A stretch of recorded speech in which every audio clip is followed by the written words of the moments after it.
Hello children. Now we are in the chapter reproductive system. Till now we have learned about the reproductive system, how the process of reproduction takes place in plants, and also we have completed the male reproductive system. Now in this class we are going to learn about female reproductive system. Here the female reproductive system, it consisting of mainly 4 parts. That is pair of ovaries. Actually this reproductive system is placed in females in the lower abdominal part. So this is the reproductive part. If you see, these are the 2 ovaries which are placed on the either side of this system. So a pair of ovaries, these are the pair of ovaries, and this is a pair of fallopian tube, and this is the uterus. This is the uterus and this is the vagina. These are the 4 major parts which are present in the female reproductive system. Once again I repeat, pair of ovaries, pair of fallopian tubes, uterus and vagina. Along with these 4 parts, the mammary glands also involves in the reproductive system. So now in this first one is the ovaries. These ovaries are present on the either side of the reproductive system. The female gametes, that is the ovum or egg, are developed in this ovaries itself. The ovum is formed in a special structures called follicles. These are they observe like a water bubble in this structure within the ovaries, and each follicle consisting of only single egg. As the egg matures, that structure, that is a follicle, is filled with a fluid, and we call them as Graphalian follicles. We call them as Graphalian follicles. The egg, after complete maturation, it ruptures its wall. That is the Graphalian follicles. It ruptures its wall and releases the egg out. This process is called ovulation.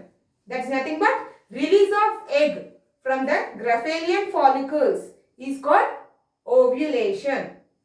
Okay? This is about the ovaries. So the next one is the fallopian tubes. These are also present. Here the pair of fallopian tubes are present on the either side of the system, which are connected to the uterus and to the ovaries on the other side. The egg which is released from the ovary is absorbed or grasped through this fallopian tube. Here you can see the finger-like projections which are present near the ovary. Means as the egg is released, the fallopian tube, these finger-like projections move to pull the egg into the tube. It moves like how the finger moves. This projections moves and pulls the egg to the fallopian tubules. Here the egg from this ovary is entered into the fallopian tube, and the process of fertilization is also takes place within this fallopian tubules. Okay? Here the egg which is formed in the ovaries undergoes second phase of meiosis.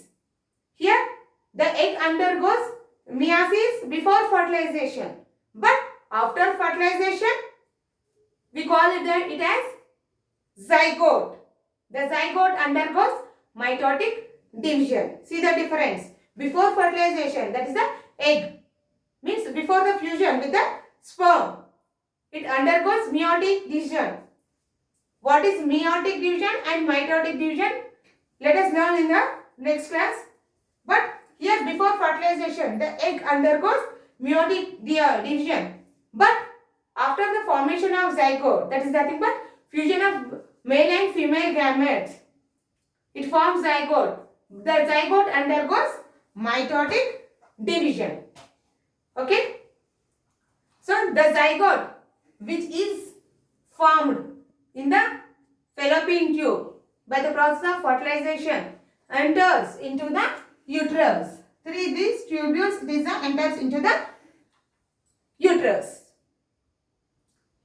for the next development stages. Here you can see this is the uterus. The inner wall of the uterus, we call it as endometrium. This endometrium nourishes and protects this zygote which is received from the fallopian tube. The egg, that is the zygote, which is received from the fallopian tube, will come and stick to the wall of endometrium. That is, we call it as implantation of embryo. Means sticking the zygote to the wall of uterus, we call it as implantation of embryo. So, if you see here, if the process of fertilization takes place in the fallopian tube, the egg will convert into zygote and undergoes mitotic division to form embryonic and which develops into a baby. But if there is no process of fertilization, then what happens to the egg? Here the egg which is received from this ovary, the fertilization, if it is not happen, it enters into the uterus and leave it as a scar. That is nothing but the menstrual cycle takes place.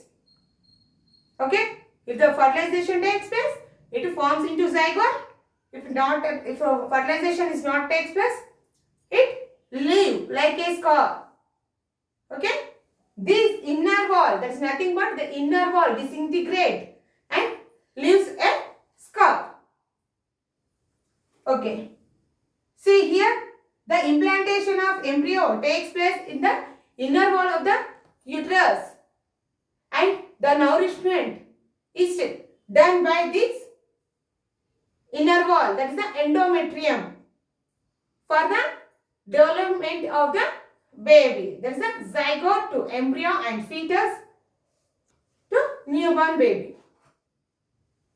But here the endometrium itself, again it forms 4 layers for the development of the baby. What are those 4 layers? We will see. See, the first one is the chorion, the second one is the placenta, and next one is the allantois and yolk sac. This, the outer layer of the endometric layer, means the endometric layer is itself forms different layers for the protection of the baby. That's a zygote. So the outer layer is the chorion. It gives protection and nourishes for the zygote. And the next one is the placenta.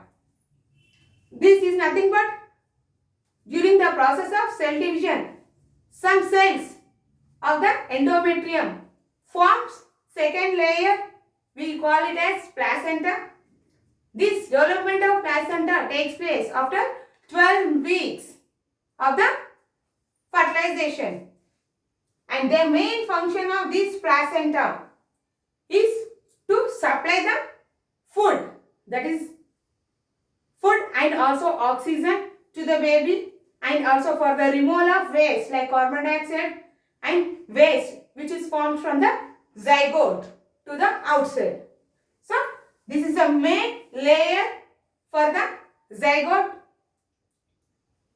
So one more thing I have already said in the first class itself, why we are called as placental mammals, because the baby is developed within the placenta.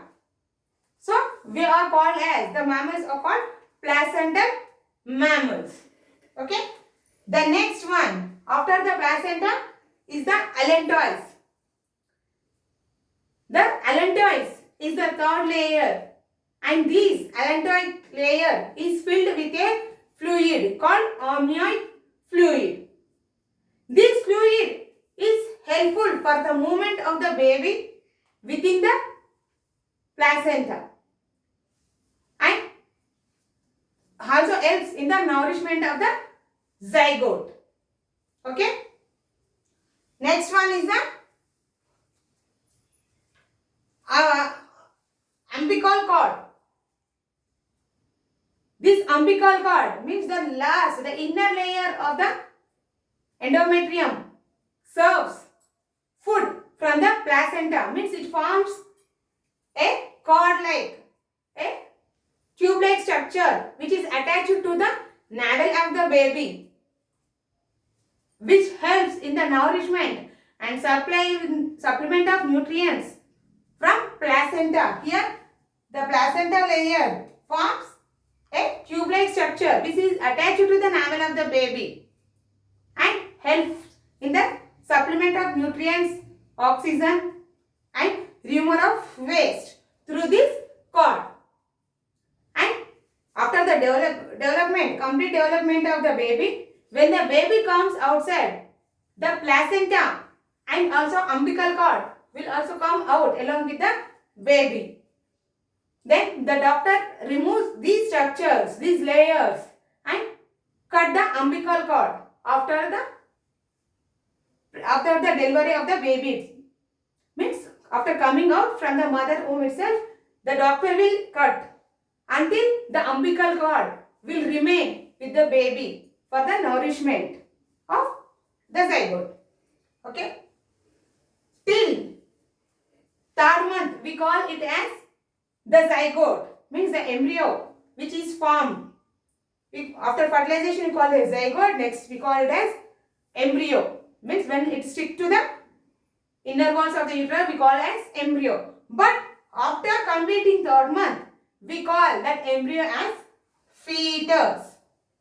Okay, we call it as fetus. This is how the development and what are the structures which are helpful for the baby within the uterus.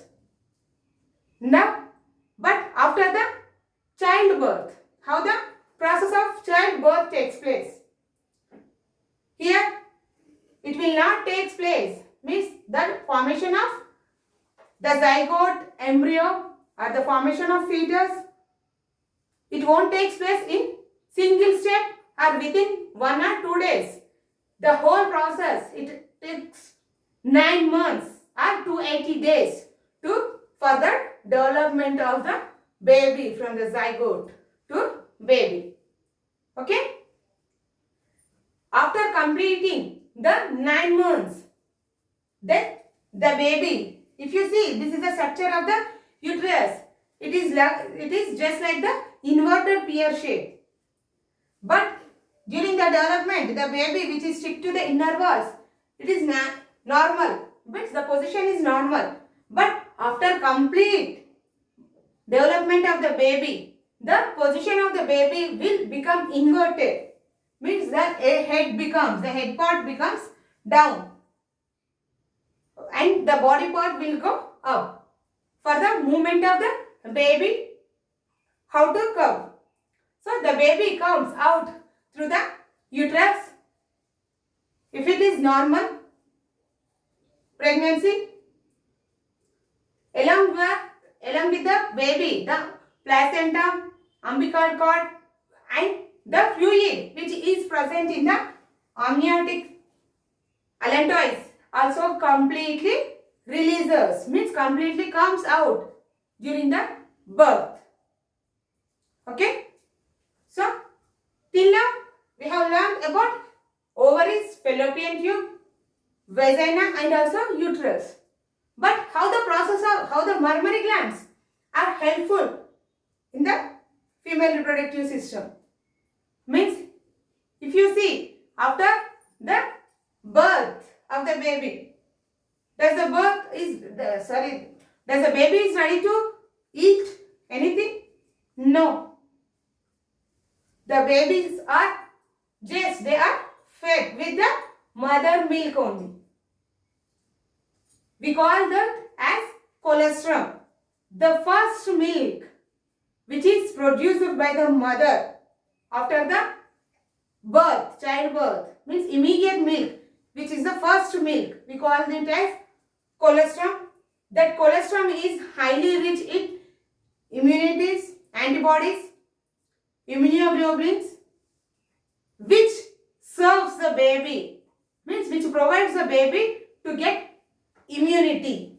Why? Because till now the baby is inside the womb and the temperature is not adjusted.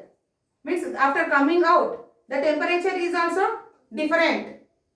So the baby must adjust the surroundings and to protect the outer surrounding. Means here the surroundings are consisting of many microorganisms, and not to get the infection, this colostrum helpful for the baby. Until 6 months, the babies are given with the mother milk only. After that, they are advised to give fruits or soft food items. Okay, this is about the how the childbirth takes place and what is the colostrum.